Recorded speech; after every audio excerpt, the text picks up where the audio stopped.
Hi, and welcome to our podcast, Healing with Horses, the #1 podcast for equine guided therapy. I'm one of the hosts, Jacci Jones, and I'm a psychotherapist trained in transactional analysis. And I'm Julie Lewis, the equine facilitator, and together we are going to guide you through the world of equine guided therapy. Don't forget to click subscribe to be notified of our latest podcast episodes. And if you get any value from this podcast, please support us by leaving a review. It really will help us out and motivate us to keep making these podcasts. You can connect with us on social media at Equine Guided Therapy and subscribe to our YouTube channel to get regular videos all around equine guided therapy and mental health. We hope you enjoy this episode. Welcome back to the next episode, episode 10 of Healing with Horses with Equine Guided Therapy. I'm Jacci Jones and I'm here with Julie Lewis, our equine facilitator. Hello. As she likes to be called. So what we're going to be talking about on this one is observing the herd and how this can help us, which I think is just amazing. Like I know I've said it before and I'll say it again. You know horses inside out. You never cease to amaze me whenever we're doing a session. And we did one last weekend, and again it was phenomenal. But you notice things that just go over my head as far as the horses are concerned, their reaction and responses to what's going on around them. I think that's just from being around horses, from years of being around horses, obviously. And people think of horses in a herd as out in a field, 50 acres of field and 30 horses, or 100 acres of field and 12 horses, whatever it is. Herd behaviour is herd behaviour, and they will still exhibit that behaviour around us humans, given the opportunity, whether it's in a paddock, a tie-up stall, a stable, whatever. And so when we were working with our group last week, all of those ladies were wishing to do hands-on therapy in their session. And as we've said before, it doesn't have to be hands-on. It can be over a gate, it can be over a field, it can be in a field. You don't have to be in a stable with a horse. But I personally feel if you are confident enough to actually go in the stable with the horse, obviously we're with them, or I'm with them, the power is just transformational. It's massive. With these massive animals and this massive magnetic field, if it's contained in a stable, it just seems to come like woof down on them, or raise them up, depending how you look at it. So yeah, just watching the horses and seeing the horses, how they act, how they interact. We can't, I think you've said this before as well, Jack, we can't do anything. We can't make them do anything. They're free, they're not tied up, they're just loose in the stalls, in the stables. And we had a couple of... what amazes me, because I don't know whether the people that come expect something, I don't know, kind of a structure to it. Literally, we have no structure because we can't, like you said, the horses aren't tied up. They do have a structure. They get a cup of tea. We tell them when to go to the loo. The sessions have a structure, but once they step foot in that stable, it's over to our equine partners, and they just do whatever it is that's in the air at that particular time. They're not trained. They're not tethered. They've not got a head collar on. You don't force them into doing it. It's literally...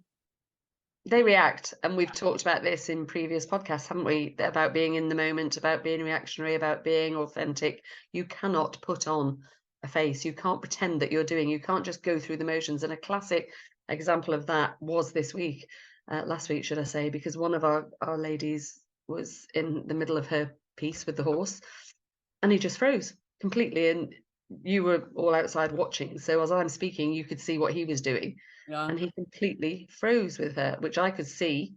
She had her back to me, so I couldn't see why. But I was able to see that something had changed. The dynamic of her energy had suddenly risen. He then was reacting to that.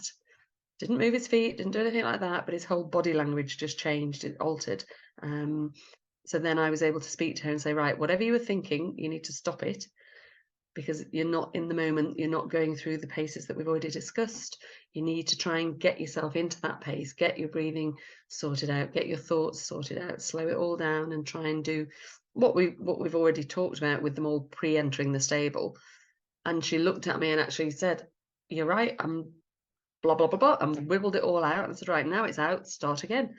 And he, 30, 40, 45 seconds later, once she'd started again, kind of went and took on and spat out all her stuff. Now, you say, well, how does that work? And horses are weird animals. They're so giving, and they're so complex as well, whilst simple too in some ways. Everybody, or lots of people have heard of Monty Roberts, and they know about his fabulous work with horses, in training horses, wild, young, old, retraining, everything else. Because The horse whisperer, that's what he's yeah, commonly known as, yeah, isn't he? Yeah, yeah. yeah, and he made such massive changes in the horse world, nationally, internationally, everywhere, worldwide. Mm, And one of the things he does is what's called a join up. And part of it is herd behavior. He uses herd behavior techniques. But one of the things that horses do in one of his sessions is that they submit, for want of a better word, and they allow themselves to come to him and to join up. That's his phrase, where they can then be backed, tacked, mounted, all those kinds of things. yeah, And the things, the actions that they exhibit when they're doing that are actually stress actions, if you know horse behavior. So whilst the horses he doesn't stress the horse at all, but the things that they're doing when they're taking on these things are kind of stress behavior. They exhibit some of the same behaviors, and that stress was coming out. Her stress was basically going into the horse, and he was spitting it out. He was doing those behaviors and saying, look, this is all just a lot, just get rid. I want to get rid of it. I want rid of it. And was getting rid of it through her, or she through him. yeah, And then he exhibited the behavior that I expected him to do, because this is a very tactile horse that she was dealing with. He's very tactile, very loving, very gentle, dope on a rope kind of horse. yeah, So it's fascinating when you see one or two people work with the same horse and see how, in the same session, one after the other, yeah, yeah, and we saw that as well with one of the other horses, and see how those horses react and how they change and how they go to a different place in their world or in their mind, depending on what the clients are giving out. yeah, And this isn't massive hooting and waving and shouting and it's all very quietly done, very passively done. yeah, And that's just her behavior. And when we did the group in the stable with one horse in particular, he was brilliant to watch. yeah. And my horses shock me. They shock me every time with every group, because I forget I'm dealing with them from a partnership point of view on a daily basis. They're my workhorse. I'm their partner in that job. And we do that, whether we're hacking, whether we're jumping, whether we're teaching, whatever. Yeah. So it's a different wing to what we're doing with the horses. So when I started this road with them, it was really, I was fascinated to see how they would be. And the particular horse that we used, Harry, in the big group is very demonstrative. He's a big old lump, but you know he's there, and he's demanding of us in the nicest way, but he's not gentle if he knows what you're doing. If you know you're around horse, we've always called him Harry the Hugger, because Yeah, he'll grab you and pull you in and do all these kind of things, and he's an absolute diamond, loved by everybody who's ever met him. However, in the group, he chose to speak to some people more than others. Nobody had food, nobody had this. He was very gentle with one lady. He was very interested in somebody else. He was very not unsure, that's the wrong way. Kind of almost a bit shy and a bit timid with one of the others. So it just fascinates me every session we do. I just want to say, if anybody wants to see photos of Harry in action, then you need to pop over to our Facebook page, which is Equine Guided Therapy, because I'm usually outside the stable with my phone taking pictures. One, for our Facebook, but also so that the participants can kind of see the pictures and what's actually going on. And we had a lady there taking photographs for our website, and even she didn't get left out. She was in the stable taking pictures. He went out, didn't he, to the door to her? Yeah, and Harry almost drag her in. Yeah, Harry basically said, you've got some stuff going on here, and I'm going to sort you out as well. And that's what never ceases to amaze me.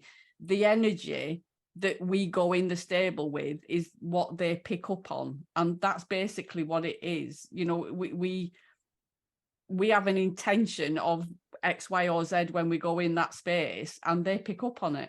And any change in our thoughts, they get it. What one of the participants had her hands on, was doing all the right stuff. She'd brought her breathing down, and it was level with his, and they'd connected and everything. And the horse that she was working on, he just swung round. Bunted her. Yeah, literally. And 3 and straight times. away you said, what changed? What did you change in your I thinking? couldn't see her, could I? Because I was on the other On side the of the other horse, side, leaning yeah, against the wall, and it was all going very nicely, yeah. and this horse And was munching away in its hay in it, and she was doing it all like you said, and then suddenly that horse turned and kind of bunted her very yeah. gently 3 times, and straight away we said, "What's going on now?" Because And you're doing I the don't next want to change. break No, confidentiality, it obviously, was because of what she fantastic. was saying, but the shift in the horse, just from her thoughts changing, And the we shift could in all her, she see it. recognised that, didn't she Yeah, then, straight away? absolutely. Yeah. Mm, yeah, it was These are great. the things that just never, and that we can't plan that. That's not staged. You know, this is the horse in the moment reacting and responding to whatever we're doing in that stable. It's Yeah. phenomenal. It's just like I say, I'm learning constantly with them. It's just fascinating to watch them. I I laugh at my horses daily now because I'm like, you don't know that I know what's going on in your head, and they're looking at me thinking, you don't know that I'm not telling I you what's going know. on in my head. Yeah, exactly. This is it. It's spooky, but you know, as herd animals and how they interact and respond to each other, you know, we're seeing that firsthand in the stable. The nurturing, the caring, the responsive and reactive.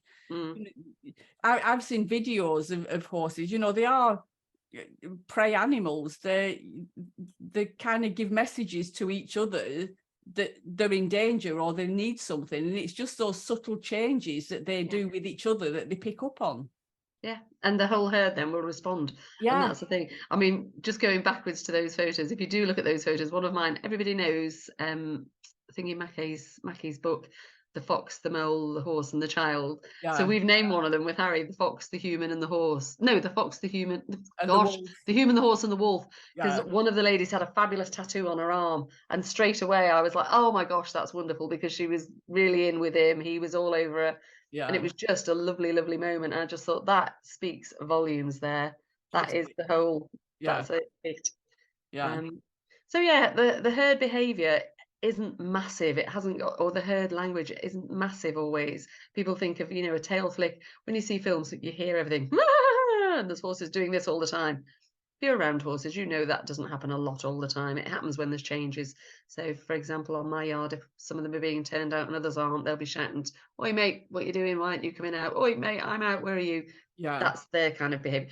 But the subtle behaviour, for example, I've just moved some fields around and we'd introduced a new horse into a field of 3. So there were 2 geldings, boys, 1 mare, and then another mare was going in. Who knows them historically, but she shares summer fields with them. When I put her in, before I'd even moved, before I'd even sort of sorted the gates or anything, the gelding, who pairs up normally with the other mare, who hadn't been paired up because the 3 of them had all been happily single, tootling around the field. As soon as he saw mare number 2 arrive, he kind of looked, saw her arrive, and walked straight across the field to his mare. There was nothing said, there was nothing done. Yeah. Obviously, he'd spotted her, and horses visually recognise each other, and I've seen that firsthand as well. And she went and paired up with her little mate, but also the other mare in the field, head up, looked, turned back, and disappeared. And they were literally on opposite ends of the field. All the boys get on; those 2 boys get on. They get on great, but they have paired up into almost like swans, actually, and they don't pair like that. Horses, I don't believe. But it's really funny. So they didn't even have to do anything. He knows and remembers that right. I'm with her now, and you're with her now, and that's how they stay, and that's how they've been. But if mare number 1 comes too close to either gelding number 2 or mare number 2, there's visual, there's flicks of tails, there's flicks of ears, there's a head toss, there's a this, all sorts before she gets within 10 meters of her, Which is and kind you'll of the see it. same as us as human beings, isn't it? Yeah.